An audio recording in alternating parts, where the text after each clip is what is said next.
Dear students, ఈరోజు మనం మన సిలబస్లో భాగంగా అధ్యయనం చేస్తున్న అంశం నిజాం నవాబులు. ఈ నిజాం నవాబులకు సంబంధించిన వాటిలో ఇప్పుడు మనం ఆపరేషన్ పోలో అనే కార్యక్రమం దాకా వచ్చినాం. అన్ని హైలైట్స్ మాత్రమే చెప్తున్నాను అనుకోండి. దీనికి సంబంధించిన పూర్తి పాఠం కావాలనుకుంటే మీకు స్లైడ్స్ రూపంలో చాలా ఉన్నాయి. కాకపోతే మీరు ఎగ్జామ్స్ టైంలో ఇంపార్టెంట్ అన్నీ ఒకసారి రివిజన్ చేసుకోవడానికి ఉపయోగించుకుంటున్నట్టు అనుకోండి. చూడండి, 1946 సంవత్సరం వరకల్లా బ్రిటిష్ ప్రభుత్వం ఒక ప్రకటన చేసింది, అతి త్వరలో మీ దేశానికి స్వాతంత్రం ఇవ్వబోతున్నాం అని. ఈ సమయంలో నిజాము ఎవరిని నమ్ముకుండంటే కాసిం రజ్వీని నమ్ముకుండు. 1946లో దేశానికి స్వాతంత్రం అతి త్వరలో ఇవ్వబోతున్నట్టు బ్రిటిష్ ప్రభుత్వం ప్రకటించింది. 1946లోని రాజ్యాంగ పరిషత్ ఏర్పడింది. 1946లోని కాసిం రజ్వీ రజాకార్లకి నాయకుడయ్యాడు. ఈ పరిస్థితుల్లో నిజాం ఏం చేశాడు? రజాకార్లని పూర్తిగా నమ్ముకుంటే బాగోదు, నా సైన్యాన్ని కూడా నేను బాగా నమ్ముకోవాలని చెప్పి బ్రిటన్కు చెందినటువంటి ఇడ్రూస్, ఓకేనా, సర్ సయ్యద్ ఇడ్రూస్ అంటారు, నిజాం సైన్యానికి అధ్యక్షుడు లేదా అధికారి ఎవరయ్యా అంటే జనరల్ ఇడ్రూసు. ఇతను ఇంగ్లాండ్ నుంచి తెప్పించి సైన్యానికి పెట్టాడు. ఈయన పక్కా క్రిస్టియన్ అయినప్పటికీ నిజాంతో ఉన్న చనువు వల్ల క్రైస్తవ మతం నుంచి ఇస్లాం మతంలోకి వచ్చాడు. ఇప్పుడు ఎగ్జామ్ పాయింట్ ఆఫ్లో గుర్తుపెట్టుకోవాల్సిన విషయం ఏంటంటే ముగ్గురిని మాత్రం మర్చిపోవద్దు. ఆ ముగ్గురు ఎవరయ్యా అంటే ఒకడేమో కాసిం రజ్వీ రజాకార్లకి నాయకుడు, జనరల్ ఇడ్రూస్ ఏమో నిజాం సైన్యానికి నాయకుడు. మరి మూడవ ఆయన ఎవరయ్యా అంటే జేఎన్ చౌదరి. ఆయన భారత ప్రభుత్వం తరపున ఆపరేషన్ పోలోకి నాయకత్వం వహించిన వ్యక్తి. మొత్తానికి ఇప్పుడు నిజాం విషయం చెప్పుకుంటున్నాం కాబట్టి నిజాంకి 2 కళ్ళు. ఆ 2 కళ్ళు ఎవరంటే ఒక ఆయన ఇడ్రూసు, రెండవ ఆయన ఎవరయ్యా అంటే ఈ కాసిం రజ్వీ. వీళ్ళిద్దరు సపోర్టు చూసుకొని నిజాం ఆడుకుంటాడు. ఈ టైంలోని 1946 సంవత్సరం నుంచి తెలంగాణ రైతాంగ పోరాటం అనేటట్టు నడుస్తుంది. ఎందుకంటే తెలంగాణ సాయుధ పోరాటం, ప్రజా పోరాటం అనేది 46 నుంచి 51 వరకు నడిచింది ఉంది. ఈ పుస్తకం చాలా ఇంపార్టెంట్, ఒక దుమ్ము లేపింది ఈ పుస్తకం.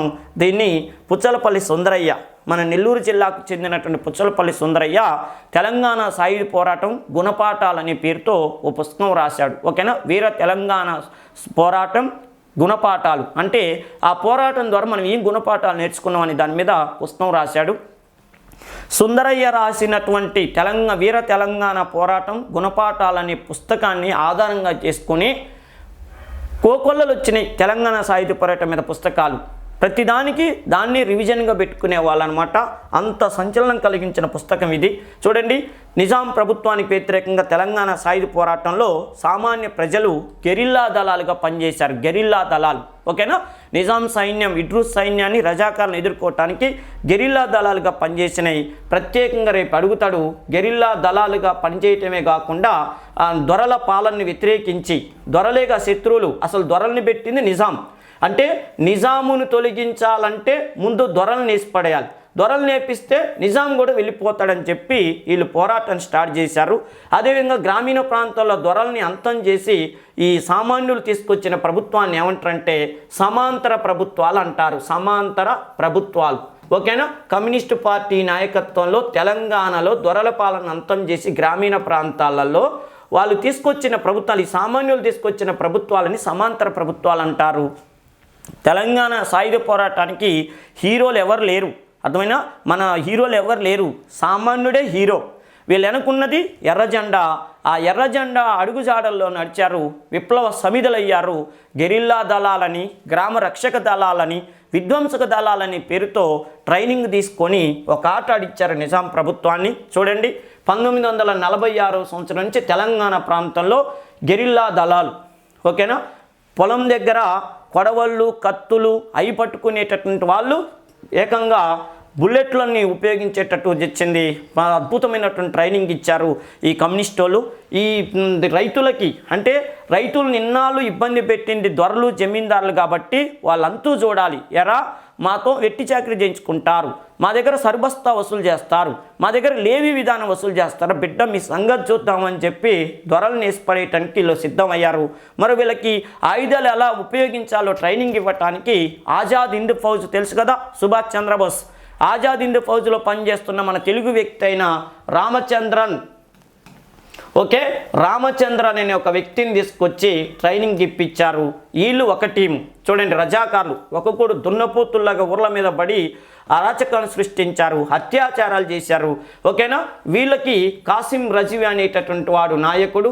ఓకేనా, నెక్స్ట్ విషయం ఏంటంటే వీళ్ళు ఒకవైపు ఉంటే భారత ప్రభుత్వం ఓకేనా సపరేట్గా పంపించిన సైన్యమే ఈ జేఎన్ చౌదరి నాయకత్వంలో సైన్యం. జేఎన్ చౌదరి నాయకత్వంలో 25,000 మంది సైన్యాన్ని మన హైదరాబాద్ సంస్థానాన్ని పంపించింది. ఆపరేషన్ పోలో లేదా దీనికే కబడ్డీ అని ఫస్ట్ పేరు పెట్టారు. అది లీక్ కావటంతో ఆపరేషన్ పోలోకి మళ్ళీ ఏమని పేరు పెట్టారంటే ఆపరేషన్ గొంగలి పురుగు, దాన్ని ఆపరేషన్ క్యాటర్ పిల్లర్ అనే పేరుతో పిలవటం మొదలుపెట్టారు. మొదటి మాత్రం ఫస్ట్ పెట్టింది ఆపరేషన్ కబడ్డీ అని పేరు పెడితే అది లీక్ కావటం వల్ల ఆపరేషన్ గొంగలి పురుగు అని పేరు పెట్టారు. ఆ గొంగలి పురుగుని మిలిటరీ వాళ్ళ పరిభాషలో ఏమని చెప్పారు, ఆపరేషన్ క్యాటర్ పిల్లర్ అని పేరు మార్చారు. కాకపోతే దీన్ని సైనిక చర్య లేదా ఆపరేషన్ పోలో అని చెప్పి చక్రవర్తుల రాజగోపాలాచారి నిర్ణయించడం జరిగింది. అప్పుడు ఆయన వైస్రాయ్గా పనిచేస్తున్నాడు కాబట్టి. ఇప్పుడు ఈ మూడు టీములు ఓకేనా, వీళ్ళు తెలంగాణ సాయుధ పోరాటంలో రైతులు ఒక టీము కమ్యూనిస్టు పార్టీ ఆధ్వర్యంలో, రజాకార్లు ఒక టీము ఓకేనా, నిజాం సైన్యం ఒక టీము. ఈ మూడు టీములు గ్రామీణ ప్రాంతాల్లో నానా తతంగం చేశారనమాట. సామాన్యులకైతే ఎవరు ఏ టైంలో మా ఊర్ల మీదకి వస్తారో అర్థం కాలేదు. 1946 నుంచి 51 వరకు ఇలాగే జరిగింది. అసలు నిజాం లొంగిపోయిన తర్వాత కూడా ఇలాగే జరిగింది. మొత్తానికి ఒక ఆట ఆడిచ్చారు వీళ్ళు. ఈ టైంలోనే రజాకారులు కొన్ని దుర్మార్గాలు చేశారు. వాళ్ళు చేసిన దుర్మార్గాలని చెప్పుకుంటూ పోతే చూడండి, రజాకారులు చేసిన దుర్మార్గాలు చూస్తే 1947 సంవత్సరం సెప్టెంబర్ 2వ తారీఖు నాడు మన పరకాలలో 34 మంది రైతులు 34 మంది రైతులు రజాకారుల వల్ల మరణించారు. అంటే రజాకారులు కాల్చిపడేశారు వాళ్ళని, రైతులని. దుగ్గా వీరగోపాల్ నాయకత్వంలో 1947 సంవత్సరం సెప్టెంబర్ 2వ తారీఖు నాడు పతాక దినోత్సవం చేద్దామని చెప్పి రైతులందరూ కలిసి రోడ్డు మీద ర్యాలీ తీస్తుంటే అప్పుడు రజాకారులు వెళ్ళి కాల్పులు జరపడంతో 34 మంది రైతులు ప్రాణాలు కోల్పోయారు. ఓకేనా, దీన్ని పరకాల సంఘటన అంటారు. ఇప్పటికీ కూడా అక్కడ విగ్రహాలు ఉంటాయి. వాటిని మన బీజేపీ నాయకుడైనటువంటి విద్యాసాగర్ రావు గారు వాళ్ళ అమ్మ చంద్రమ్మ పేరు మీద, చంద్రమ్మ మెమోరియల్ ట్రస్ట్ పేరు మీద విగ్రహాలు ఏర్పాటు చేయించారు. ఆ విగ్రహాలు పెట్టిన స్థలాన్ని ఇప్పుడు మనం ఏమని చెప్తామంటే అమరధామం అనే పేరుతో పిలుస్తారు. ఈ విషయాన్ని గురించి కూడా మన విద్యాసాగర్ రావు గారు ఉనికి అని ఒక పుస్తకం రాశారు. ఓకేనా, ఉనికి అనే పేరుతో పుస్తకం రాశారు. ఇది రజాకారులు చేసిన దుర్మార్గాల్లో ఒకటి. నెక్స్ట్ చూడండి, 1948 ఆగస్టు 21వ తారీఖు నాడు ఇమ్రోజు పత్రిక సంపాదకుడైనటువంటి సోయబుల్లా ఖాన్ని నడి రోడ్డు మీదనే చంపేశాడు ముమీన్ ఖాన్ అని చెప్పి. ఎవరైనా కాసిం రజ్వీకి అత్యంత ఆప్తుడు. ఓకేనా, అది. నెక్స్ట్ చూడండి, 1948 ఆగస్టు 27వ తారీఖు నాడు బైరానిపల్లి ఓకేనా, వరంగల్ జిల్లా బైరానిపల్లిలో 84 మంది రైతుల్ని కాల్చి చంపారు రజాకారులు. ఓకేనా, దీన్నే తెలంగాణ జలియన్వాలా బాగ్ అనే పేరుతో పిలుస్తారు. బైరానిపల్లి సంఘటన, పరకాల సంఘటన, సోయబుల్లా ఖాన్ హత్య. నెక్స్ట్ విషయం ఏంటంటే 1947 సంవత్సరం ఆగస్టు 27వ తారీఖు నాడు బైరానిపల్లి సంఘటన చరిత్రలో చెరగని రక్తపు మరకల్ని ఏర్పాటు చేసింది. ఇప్పటికి కూడా ఎన్నోసార్లు తెలంగాణ గురించి టీవీలలో డాక్యుమెంటరీ వస్తుంటే ఖచ్చితంగా చూపించే వాటిల్లో ఈ బైరానిపల్లి సంఘటన కూడా చెప్తారు. మట్టి కోటను చూపిస్తుంటాడు. అర్థమైనా, మొత్తానికి ఎన్నో సంఘటనలు జరుగుతుంటే భారత ప్రభుత్వం పరిస్థితి ఏంటంటే ఎట్లయినా చేసి హైదరాబాద్ సంస్థానాన్ని లొంగదీయాలని ట్రై చేశారు. హైదరాబాద్ సంస్థానం మీద మనం ఏమైనా యాక్షన్ తీసుకుంటే అత్యధిక సంఖ్యాకులు ఉన్న హిందువులకి ప్రాణహాని అవుతుందని చెప్పి భారత ప్రభుత్వం కొద్దిగా డైలమాల్లో ఉంది. ఒకేసారి మనం సైన్యాన్ని పంపిస్తే రజాకారులు రెచ్చిపోయి అక్కడ ఉన్నటువంటి అమాయకులైన హిందువుల్ని కాల్చిపడేస్తారని చెప్పి భారత ప్రభుత్వం కూడా కొద్దిగా నిమ్మలంగా వ్యవహరించింది. దీన్ని రజాకారులు నిజాం సైన్యం బాగా ఉపయోగించుకొని అనేక అరాచకాలు సృష్టించారు. ఒకటేంటి, యాదగిరిగుట్ట దగ్గర జగద్గిరి గుట్ట అని ఉంటుంది, జగద్గిరి గుట్ట, అక్కడ కూడా ఎంతో దుర్మార్గాలు చేశారు. అదేవిధంగా వరంగల్ జిల్లా ముండ్రాయి, నల్గొండ జిల్లాలో మేలచెరువు, బక్కమంతులగూడెం, ఎన్నో ప్రాంతాల్లో బీబీ నగర్, హైదరాబాద్ దగ్గర బీబీ నగర్లో ఆడవాళ్ళని నగ్నంగా బతుకమ్మలాడిచ్చారు. వీటి మీదనే మహాత్మా గాంధీ పద్మజా నాయుడు చేత నివేదిక తెప్పించుకొని అసలు హైదరాబాద్ ప్రాంతంలో ఏం జరుగుతుంది, నిజాం ప్రభుత్వం ఏంది ఇంత నిరపేక్షగా ఉన్నది, ఏం ఉపేక్షిస్తుంది అని చెప్పి ప్రకటనలు చేయటం జరిగింది. ఇంకొక ముఖ్యమైన విషయం ఏంటంటే, మన దేశానికి స్వాతంత్రం రాబోతున్నప్పుడు భారతదేశంలో 2 భారతదేశాలు ఉన్నాయి. 2 భారతదేశాలు ఏంటంటే ఇగో ఇవన్నీ ఎల్లో గుర్తులు ఉన్నాయి, అన్నేమో అవి స్వదేశీ సంస్థానాలు. ఓకేనా, స్వదేశీ సంస్థానాల భారతదేశం ఇది. తర్వాత ఇవన్నీ ఏమో ఓకేనా పింక్ కలర్ ఉన్నటువంటివేమో అన్నీ మనకి బ్రిటిష్ పాలిత ప్రాంతాలు, అంటే డైరెక్ట్ బ్రిటిష్ వాళ్ళు పరిపాలన చేస్తున్నటువంటి ప్రాంతాలు. ఇప్పుడు బ్రిటిష్ వాడు ఏమని చెప్పిండు, మేము భారతదేశానికి స్వాతంత్రం ఇస్తాం, మేము కాదనం, కానీ మేము పరిపాలన చేస్తున్నటువంటి ఏరియాలకు మాత్రమే స్వాతంత్రం ఇస్తాం, మేము పరిపాలన చేస్తున్న ఏరియాల వరకే మీకు స్వాతంత్రం ఇస్తాం. అబ్బా, ఈ ఏరియాలు మాకు సంబంధం లేదు. ఎందుకో తెలుసా, విక్టోరియా మహారాణి 1858 భారత ప్రభుత్వ చట్టం ప్రకారం ఏమని చెప్పిందంటే, స్వదేశీ సంస్థానాల విషయంలో బ్రిటిష్ ప్రభుత్వం ఎట్టి పరిస్థితుల్లో జోక్యం చేసుకోనని చెప్పింది. మరి ఆనాడు మా విక్టోరియా మహారాణి స్వదేశీ సంస్థానాల విషయంలో జోక్యం చేసుకోనని చెప్పినప్పుడు మేమెలా ఇలాని మీరు భారతదేశంలో కలవండి, దేశం మొత్తానికి స్వాతంత్రం ఇస్తామని మేమెట్లా చెప్తామని చెప్పి బ్రిటిష్ ప్రభుత్వం మెలికెబెట్టింది. దీంతో మన కేంద్ర ప్రభుత్వానికి అయోమయమైంది. అదేంటి మీరు దేశం మొత్తం స్వాతంత్రం ఇయ్యరా అంటే, అట్లేం లేదు, మేము పరిపాలన చేస్తున్న డైరెక్ట్ అంటే బ్రిటిష్ ప్రావిన్సీ ప్రాంతాలకు మాత్రమే స్వాతంత్రం ఇస్తాం, అదేవిధంగా ప్రిన్స్లీ స్టేట్స్కి మాత్రం మీ స్వాతంత్రం మా చేతుల్లో లేదు, వీలైతే మీరు బతిలాడుకోండి అన్నది.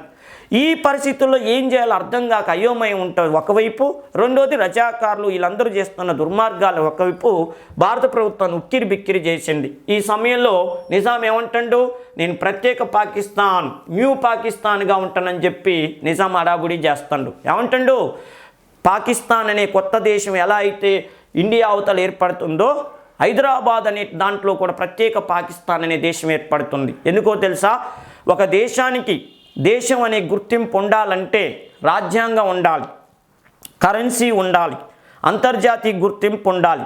అర్థమైనా, కరెన్సీ ఉండాలి, అంతర్జాతీయ గుర్తింపు ఉండాలా, రాజ్యాంగం ఉండాలి. నా హైదరాబాద్ సంస్థానానికి రాజ్యాంగం ఉంది, ఓకేనా, రాజ్యాంగం ఉంది. ఇంకో విషయం ఏంటంటే కరెన్సీ ఉంది. కరెన్సీ ఏందది, హోలీ సిక్కా అనే కరెన్సీని బ్రిటిష్ ప్రభుత్వం 1858 నుంచి వేసుకోమని చెప్పి పర్మిషన్ ఇచ్చింది, వేసుకుంటున్నాం. అదేవిధంగా ప్రత్యేక కానూనీ ముబారక్ అనే పేరు మీద రాజ్యాంగం ఉంది మాకు. 1893 నుంచే రాజ్యాంగం ఉంది, సపరేట్ కరెన్సీ ఉంది, రాజ్యాంగం ఉంది, అంతర్జాతీయ గుర్తింపు ఉంది. ఎందుకో తెలుసా, మొదటి రౌండ్ టేబుల్ సమావేశానికి, రెండో రౌండ్ టేబుల్ సమావేశానికి, మూడో రౌండ్ టేబుల్ సమావేశానికి బ్రిటిష్ ప్రభుత్వం మమ్మల్ని రమ్మని ఆహ్వానం పంపుతూ లెటర్లు కూడా పంపించిందంటే మాకు అంతర్జాతీయ గుర్తింపు ఉన్నట్టే, ఐక్యరాజ్య సమితిలో కూడా మాకు గుర్తింపు ఉంది. కాబట్టి భారతదేశం అనే ఒక దేశం ఎలా ఉందో ఇండియాలో హైదరాబాద్ సంస్థానం అనేది ఒక దేశం. అందుకని ఒక దేశం గురించి ఆలోచించడానికి మీరెవరని చెప్పి నిజాం నవాబు మెలికబెట్టాడు. ఈ పరిస్థితులు ఇంకా కేంద్ర ప్రభుత్వానికి తలనొప్పి తయారైంది. ఏంటంటే ప్రత్యేక పాకిస్తాన్ అంటే అది ఇండియా బార్డర్ పక్కన పైనుంది, మనకు సంబంధం లేదు, వాడు పక్కన ఉన్నాడు. కానీ హైదరాబాద్ సంస్థానం భారతదేశానికి నడి మధ్యలో ఉంది. ఇది సపరేటు మతరాజ్యంగాను సపరేటు ఒక రాజుల పాలనలో ఉంటే రేపు భారతదేశ భద్రతకే ప్రమాదం రావచ్చు అని చెప్పి భారత ప్రభుత్వం భయపడుతుంది. అయినా కూడా నిజాం మాత్రం తగ్గేదే లేదంటండు. ఈ పరిస్థితుల్లో నిజాము లొంగదీయటానికి భారత ప్రభుత్వం ముందే యాక్షన్ తీసుకుంటున్నాను, నువ్వు ఓవర్ యాక్షన్ చేస్తే మాత్రం పడతాయి అని చెప్పింది. ఆ సమయంలో నిజాము కాసిం రజ్వీ తెలివిగా ఏం చేశారంటే, ఈ క్షణంలో భారత ప్రభుత్వం మన మీదకి యుద్ధానికి వచ్చిందనుకో ఏమంటుంది, పడతాయి రా అంటుంది. పడతాయి అంటే ఏంది, నన్ను కొట్టడానికి వస్తున్నట్టే కదా.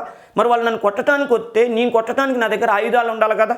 మరి ఆయుధాలు ఉన్నాయారా అంటే కాసిం రజ్వీ చెప్పిండు, ఏడున్నాయన్న లేవు కదా అంటే మరి ఏం చేద్దాం రా అన్నాడు. అన్న నేను చెప్పినట్టు చెయ్యి. విషయం ఏందో తెలుసా, భారత ప్రభుత్వాన్ని నమ్మించి మోసం చేద్దాం అన్నారు. నమ్మించి మోసం ఏందిరా అంటే, మీరు చెప్పినట్టే నేను ఉంటాను, మీరు ఏదంటే అదే, కాకపోతే 1 ఇయర్ పాటు మాత్రం నేను మీరు చెప్పినట్టుంట, 1 ఇయర్ వరకు మీరు నా జోలికి రావద్దు, నేను మీ జోలికి రానని చెప్పి ఒక నాటకం ఆడను అన్నాడు. ఎందుకురా అంటే, ఈ 1 ఇయర్ గ్యాప్లో మనం ఏం చేద్దామో తెలుసా, అంతర్జాతీయంగా ఎక్కడెక్కడైతే అత్యాధునిక ఆయుధాలు తయారు చేస్తారో వాళ్ళ దగ్గర నుంచి తెచ్చుకొని భారత ప్రభుత్వం మీదనే యుద్ధం చేద్దాం, అప్పుడు భారత ప్రభుత్వానికి దిమ్మ తిరిగిపోద్దంటే ఎక్సలెంట్ ఐడియా రా తమ్ముడు అని చెప్తే చూడు భారత ప్రభుత్వాన్ని నమ్మించటం కోసం 1947వ సంవత్సరం నవంబర్ 29వ తారీఖు నాడు భారత ప్రభుత్వంతో నిజాం ప్రభుత్వం స్టాండ్ స్టిల్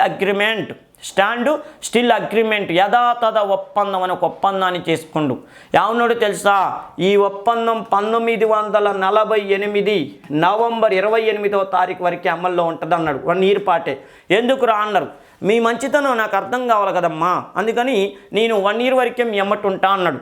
అప్పుడు భారత ప్రభుత్వానికి అయోమయమైంది. వీడేదో డ్రామాలు ఆడుతుండు, వాడికి అన్ని తెలివితేటలుంటే మనకెన్ని తెలివితేటలు ఉండాలని చెప్పి సరేరా నువ్వు చెప్పినట్టే స్టాండ్ స్టిల్ అగ్రిమెంట్ మీద మేము ఒప్పుకుంటాం, కానీ నువ్వు ఏ ఎక్స్ట్రాలు చేయకుండా ఉంటావో ఉండవో మాకు తెలియదు కదా, అందుకని మా ఏజెంట్ జనరల్ ఒకడు ఉంటాడని చెప్పి బొంబాయి ప్రాంతానికి చెందిన ఎవరంటే కేఎం మున్సీ, ఓకేనా, కేఎం మున్సీ అనేటటువంటి ఒక వ్యక్తిని హైదరాబాదులో భారత ప్రభుత్వ ఏజెంట్గా పెట్టడం జరిగింది. అర్థమైంది కదా? స్టాండ్ స్టిల్ అగ్రిమెంటు 1947 నవంబర్ 29వ తారీఖు నాడు జరిగితే ఈ ఒప్పందానికి కరెక్ట్గా నిజాం అమలు చేస్తుందా లేదని చూడటానికి కేఎం మున్సీ అనేటటువంటి వ్యక్తిని మన హైదరాబాద్ సంస్థానాన్ని పంపించడం జరిగింది. ఈయన నిజాం ప్రభుత్వం కాసిం రజ్వీ చాలా అవమానించారు. ఎన్ని అవమానాలైనా ఈయన మిలిటరీ క్యాంటీన్లోనే ఉండి భారత ప్రభుత్వానికి ఎప్పటికప్పుడు నివేదిక సమర్పించాడు. ఇంకో ముఖ్యమైన విషయం ఏంటంటే నిజాము కాసిం రజ్వీ ఇద్దరు కలిసి ఇతర దేశాలతో ఒప్పందాలు చేసుకొని ఆస్ట్రేలియా దేశానికి చెందినటువంటి సిడ్నీ కాటన్ అనే వ్యక్తిని రహస్యంగా హైదరాబాద్ సంస్థానాన్ని పిలవటం, ఆయనతో ఆయుధాల సరఫరాలు చేయించటం, బేగంపేట విమానాశ్రయం దగ్గర పెద్ద ఆడిటోరియం నిర్మించటం, ఆయుధాలన్నీ భద్రపరచటం, పోర్చుగీసు వాళ్ళు గోవాలో ఉన్నారు కదా, గోవాని పోర్చుగీస్ వాళ్ళ నుంచి కొనాలని చెప్పి బేరాలు పెట్టడం ఇవన్నీ చేస్తున్నారు. ఇది భారత ప్రభుత్వానికి అనుమానం వచ్చింది. దీని మీద వందే మాతరం రామచంద్రరావు ఎప్పటికప్పుడు భారత ప్రభుత్వానికి సీక్రెట్గా విషయాలు తెలియజేశాడు. కేఎం మున్సీ కూడా తెలియజేయటంతో ఈ రజాకారాన్ని అంతం చేసి కాసిం రజ్వీని వాళ్ళందరినీ మూసిపడేయటం కోసం చూడండి భారత ప్రభుత్వం ఎలా అయినా సైన్యాన్ని తీసుకొని రావాలని చెప్పి పద్మజా నాయుడు మన తెలుగు ప్రజలందరిలో చైతన్యం తీసుకురావటం కోసం జనాలందరూ కూడా గ్రామీణ ప్రాంతాల్లో ఉన్న దొరలని రజాకారులని అందరూ సంఘటితమై ఎదుర్కోవాలని చెప్పి సామాన్య ప్రజల్లో చైతన్యం తీసుకురావటానికి వీళ్ళు గ్రామీణ ప్రాంతాలకు సరోజినీ నాయుడు బిడ్డ పద్మజా నాయుడు, సరోజినీ నాయుడికి కొడుకు కూడా ఉంటాడు జయసూర్య అని, ఆయన పీడిఎఫ్ అని ఒక పార్టీ పెట్టిండు. పద్మజా నాయుడు కాంగ్రెస్ పార్టీలో ఉండేది. మీ అందరికీ తెలుసు పద్మజా నాయుడు గొప్పతనం తెలుసు. క్విట్ ఇండియా ఉద్యమ సమయంలో ఎన్ని అడ్డంకులు ఉన్నా ప్రెసిడెంట్ భవనం పైన ధైర్యంగా జాతీయ పతాకం ఎగరేసిన మహిళ ఎవరయ్యా అంటే పద్మజా నాయుడు, ఓకేనా. ఈమె ప్రజల్లో చైతన్యం తీసుకురావడానికి తిరిగారు. మొత్తానికి ఎన్ని అడ్డంకులు వచ్చినా నిజాం ప్రభుత్వం లొంగిపోక తప్పలేదు. 1948వ సంవత్సరం సెప్టెంబర్ 13వ తారీఖు నాడు ఆపరేషన్ పోలో అని చెప్పి సైన్యాన్ని భారత ప్రభుత్వం పంపటం జరిగింది. ఈ సైన్యం 1948 సెప్టెంబర్ 13వ తారీఖు తెల్లవారుజామున 4:30 హైదరాబాద్ సంస్థానానికి రావటానికి మొత్తం 4 దారులు వెతికింది. ఈ 4 దారులలో చూడండి హైదరాబాద్ సంస్థానం రావటానికి 4 దారులు. ఒకటి సోలాపూర్, ఓకేనా, సోలాపూర్ ఒకటి, నెక్స్ట్ మన విజయవాడ, నెక్స్ట్ బొంబాయి, నెక్స్ట్ బీదర్. ఈ 4 దారులు ఉన్నాయి. ఈ 4 దారులకి 4 వ్యక్తుల్ని పంపాల సైన్యాన్ని. 25,000 మంది సైన్యంతో, అంటే ఇటు 25,000, ఇటు 25,000, ఇటు 25,000, ఇటు 25,000 అంటే 1,00,000 మంది, ఓకే కదా. 1,00,000 మందికి అంటే 25,000కి ఒక నాయకుడు లీడర్, అంటే ఒక అధికారి లీడర్గా ఉంటాడు. చూడండి సోలాపూర్కి జయంత్ చౌదరి నాయకుడు, నెక్స్ట్ విజయవాడకి మేజర్ రుద్ర, నెక్స్ట్ బొంబాయికి బ్రాగ్, బీదర్కి మేజర్ శివదత్తు. వీళ్ళని పంపించేటప్పుడు చెప్పారు లక్ష్యం ఏంటంటే తమ్ముడు హైదరాబాదు లక్ష్యం, మీ 4గురిని ఒకేసారి పంపిస్తున్నాం. మీ 4గురిలో ఎవరైతే గమ్యస్థానానికి వెళ్ళి రాక్షసుల్లాంటి రజాకారులని రాక్షసుల్లాంటి నిజాం సైన్యాన్ని లొంగదీస్తారో వాడు హీరో, ఈ కార్యక్రమానికి వాడు హీరో. మీరందరూ ఒకేసారి బయలుదేరతారు. ఎవరైతే గమ్యస్థానానికి చేరుకుంటారో వాళ్ళు ఈ ఆపరేషన్ పోలోకి నాయకత్వం వహించినట్ట బాన్నర్ అనగానే విజిలేశారు, బయలుదేరారు.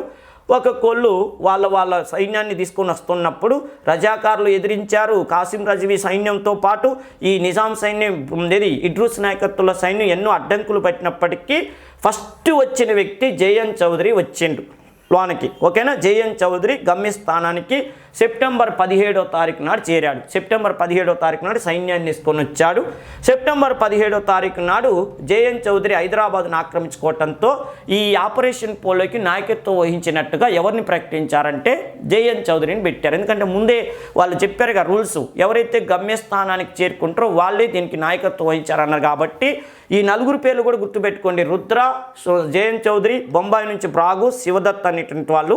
మొత్తానికి జేఎన్ చౌదరి తొందరగా రావడానికి అవకాశం వచ్చింది. నిజం చెప్పాలంటే విజయవాడ నుంచి హైదరాబాదు దగ్గర, సోలాపూర్ కంటే కూడా విజయవాడ నుంచి హైదరాబాద్ దగ్గర.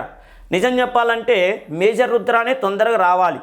కానీ రజాకారులు మేజర్ రుద్ర విజయవాడ నుంచి సైన్యాన్ని వేసుకుని మునగాల పేరు మీద కోదాడ దగ్గర మునగాల, ఈ సూర్యాపేట, నార్కెట్పల్లి అని వెళ్తుంటే రజాకారులు దుర్మార్గులు ఏం చేశారంటే నార్కెట్పల్లి దగ్గర ఒక కల్వర్టర్ పేల్చేశారు. కల్వర్టర్ పేల్చేసరికల్లా అప్పుడు వాళ్ళకి వెళ్ళడానికి దారి లేక వేరే రూటు, పొలాల్లో నుంచి రూటు తీసుకుని వెళ్ళేసరికల్లా ఆలస్యమైంది.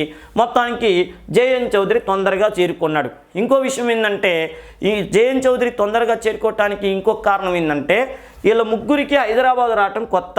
ఇదే ఫస్ట్ సారి హైదరాబాద్ రావటం. కానీ జేఎన్ చౌదరి గతంలో కొంతకాలం పాటు బ్రిటిష్ సైన్యం తరపున హైదరాబాదులో ఉద్యోగం చేసిండు.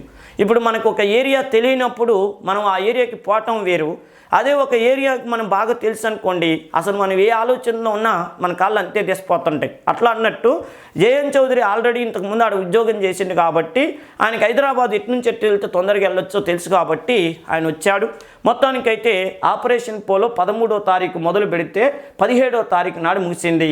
5 రోజులు పట్టింది. ఈ 5 రోజుల కార్యక్రమాన్ని ఏమని పిలుస్తారంటే 5 రోజుల మహాయుద్ధం అంటారు, లేదా రక్తరహిత యుద్ధం అంటారు, లేదా ఆపరేషన్ పోలో అంటారు. దీన్ని సైనిక చర్య అంటారు. ఇంకో విషయం ఏంటంటే భారతదేశంలో జరిగిన మహాయుద్ధం అంటారు. అర్థమైనా, మహాయుద్ధం లేదా రక్తరహిత యుద్ధం అంటారు. అదే ఆర్మీ వాళ్ళు పెట్టుకున్న పేరు ఏంటంటే ఆపరేషన్ క్యాటర్పిల్లర్. దీనికి వాస్తవానికి పెట్టుకున్న పేరు ఆపరేషన్ కబడ్డీ, కానీ తర్వాత పేరు మార్చారు, ఆపరేషన్ క్యాటర్పిల్లర్ లేదా గొంగళి పురుగు అని పేరు పెట్టారు. విషయం ఏంటంటే ఇంకో చిన్న విషయం ఏంటంటే ఈ ఆపరేషన్ పోలోకి ప్రత్యేకంగా రక్తరహిత యుద్ధం అని ఎందుకంటారు? రక్తరహిత యుద్ధం, రక్తమే చిందించకుండా యుద్ధం అయిపోయింది ఎందుకంటారంటే అటు రజాకారులు, ఇటు నిజాం సైన్యం, అటు కమ్యూనిస్టులు, ఇటు పెద్ద గొడవ అవుతుంటే ఆపరేషన్ పోలో మొదలయ్యేటప్పుడు ఏమనుకున్నారంటే రజాకారులు, నిజాం సైన్యం ఒకవైపు, భారత సైన్యం ఒకవైపు, వీళ్ళిద్దరూ తన్నుకుంటే హైదరాబాదులో ఎంత రక్తపాతం చిందిస్తారో, ఏమవుతుందో, మారణ హోమం జరుగుతుందేమో అనుకుంటే చెంచా రక్తం కూడా చిందలే. మొత్తానికి రజాకారులు జంప్ అయ్యారు, నిజాం సైన్యం కూడా జంప్ అయింది. జీతం తీసుకున్నందుకు ఇడ్రూస్ కొంతవరకు కష్టపడ్డాడు. కానీ లాస్ట్ నిమిషంలో ఇడ్రూసు, నిజాం సైన్యాధిపతి అయిన ఇడ్రూసు కోఆపరేషన్లోని నిజాంకి నాన్ కోఆపరేషన్ చేశాడు. మరి అమ్ముడు పోయాడో పైనుంచి ఏమైనా ఫోన్లు వచ్చినాయో కానీ ఇడ్రూస్ సైలెంట్ అయిపోయి జేఎన్ చౌదరికి సహకారం చేశారంటారు. దీనివల్లనే చూడండి ఇద్దరు ఎంత అద్భుతంగా మాట్లాడుకుంటారో. జేఎన్ చౌదరి జేఎన్ చౌదరి అను ఇడ్రూస్ ఇద్దరు మాట్లాడుకుంటారు.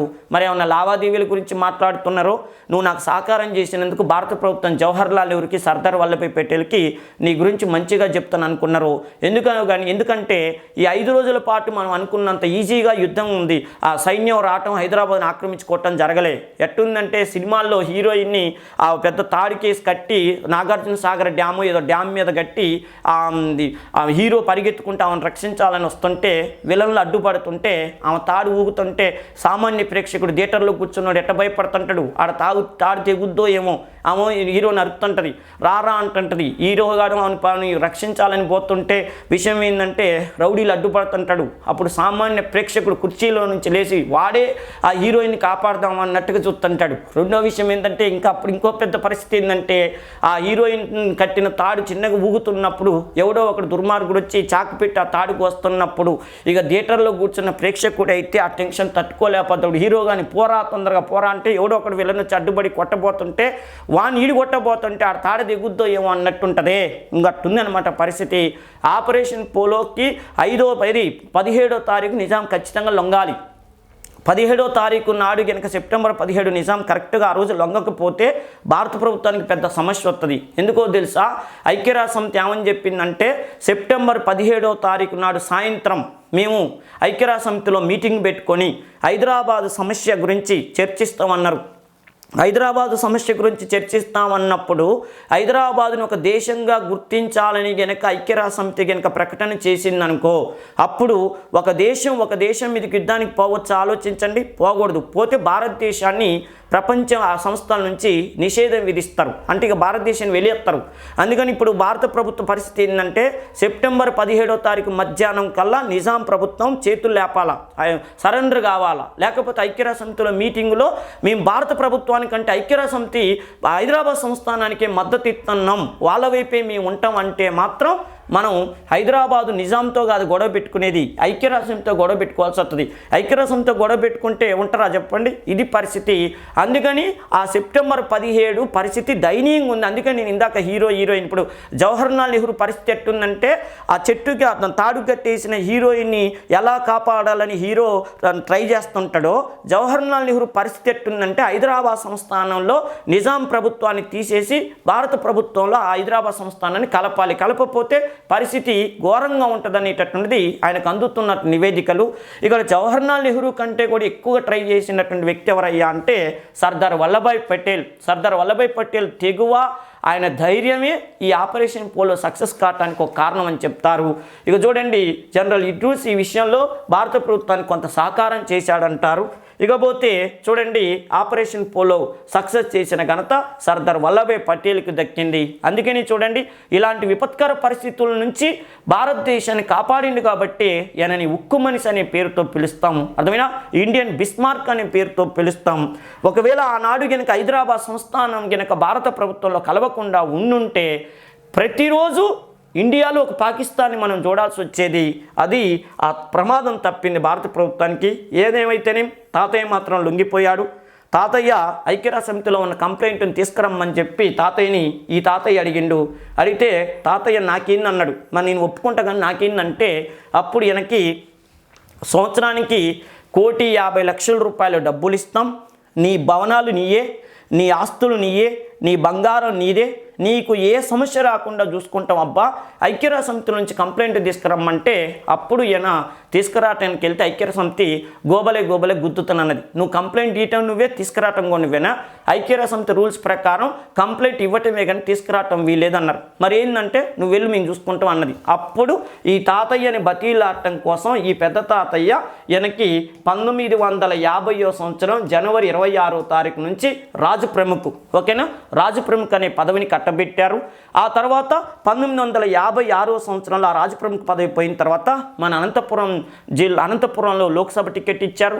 అదేవిధంగా 1961వ సంవత్సరం ఎన్నికల్లో కర్నూలు టికెట్ కూడా లోక్సభ టికెట్ కాంగ్రెస్ పార్టీ తరఫున ఇచ్చి తాతయ్యని లోక్సభకు కూడా పంపించడం జరిగింది, మీర్ ఉస్మాన్ అలీ ఖాన్ని. ఇంకో ముఖ్యమైన విషయం ఏంటంటే జవహర్లాల్ నెహ్రూ తర్వాత లాల్ బహదూర్ శాస్త్రి 1964లో ప్రధానమంత్రి అయ్యాడే, ఆ టైంలో భారత ప్రభుత్వానికి ఈ తాతయ్య 250 కేజీల బంగారాన్ని బహుమానంగా ఇచ్చాడు. జై జవాన్ జై కిసాన్ అని చెప్పి లాల్ బహదూర్ శాస్త్రి నినాదం ఇచ్చినప్పుడు, దేశం కోసం మీరు ఏదో ఒకటి కొద్ది త్యాగం చేయమన్నప్పుడు 250 కేజీల బంగారాన్ని భారత ప్రభుత్వానికి కానుకగా ఇచ్చిన వ్యక్తి మీర్ ఉస్మాన్ అలీ ఖాన్. ఇది ఈయనకున్నటువంటి ఆ విషయం గొప్పతనం. ప్రత్యేకమైన విషయం ఏంటంటే రాజు ప్రముఖుగా 1952 నుంచి 56 వరకు ఉన్నాడు. ఆ రాజు ప్రముఖుని తర్వాత మనం గవర్నర్గా పిలవటం జరిగింది. ఇది హైదరాబాద్ సంస్థానానికి సంబంధించిన విషయం. జేఎన్ చౌదరి హైదరాబాద్ సంస్థానంలో మిలిటరీ ప్రభుత్వాన్ని నడిపాడు. ఈయన విషయం ఏంటంటే 1948 సెప్టెంబర్ 17వ తారీఖు నాడు మీర్ ఉస్మాన్ అలీ ఖాన్ హైదరాబాద్ సంస్థానాన్ని విలీనం చేసిన తర్వాత ఈయన పేరు మీదనే భారత రాజ్యాంగం అమల్లోకి వచ్చేంత వరకు ఈయన పేరు మీదనే ప్రభుత్వం నడిచింది, ఎందుకంటే ఈయన్ని గౌరవించాలని. అప్పుడు హైదరాబాద్ సంస్థానంలో కథ, స్క్రీన్ ప్లే, స్క్రిప్ట్, డైరెక్షన్ మొత్తం నడిపించింది జేఎన్ చౌదరి. ఈయన నాయకత్వంలో ఆపరేషన్ పోలో తర్వాత మిలిటరీ ప్రభుత్వం అనేటటువంటిది మన హైదరాబాద్ సంస్థానంలో ఏర్పడింది. జేఎన్ చౌదరి ఈ విషయాలన్నింటినీ పొందుపరుస్తూ ఆపరేషన్ పోలో అని చెప్పి ఒక గ్రంథాన్ని కూడా రాశాడు. ఈయన బెంగాల్ ప్రాంతానికి చెందిన వ్యక్తి. ఈయన పరిపాలనా కాలంలో కూడా హైదరాబాద్ సంస్థానంలో తెలంగాణ రైతాంగ పోరాటంలో భాగంగా కమ్యూనిస్టు వాళ్ళు పెద్ద పోరాటం చేశారు. ఈ కమ్యూనిస్టుని అణచివేయటానికి కోసమే జవహర్లాల్ నెహ్రూ ఈయన నాయకత్వంలో హైదరాబాద్ సంస్థానంలో మిలిటరీ ప్రభుత్వాన్ని ఏర్పాటు చేయడానికి ప్రధాన కారణం అని కూడా చెప్తారు. ఏదేమైనా జవహర్లాల్ నెహ్రూ లక్ష్యం ఏంటంటే 1952లో జరగబోయే ఎన్నికల్లో కాంగ్రెస్ పార్టీ బ్రహ్మాండంగా విజయం సాధించాలంటే కమ్యూనిస్టు పార్టీకి అక్కడ స్థానం లేకుండా చేయాలని ట్రై చేసిండు. ఆ విషయంలో జేఎన్ చౌదరి జవహర్లాల్ నెహ్రూకు చాలా హెల్ప్ చేసిండు. కానీ తెలంగాణ ప్రజలు మాత్రం కమ్యూనిస్టుల్ని అఖండ మెజార్టీతో గెలిపించారు 1952లో. దానికి కారణం తెలంగాణ సాయుధ పోరాట కాలంలో కమ్యూనిస్టులు నిర్వహించిన అద్భుతమైనటువంటి పాత్ర. దీన్ని ప్రత్యేకంగా చెప్పారు.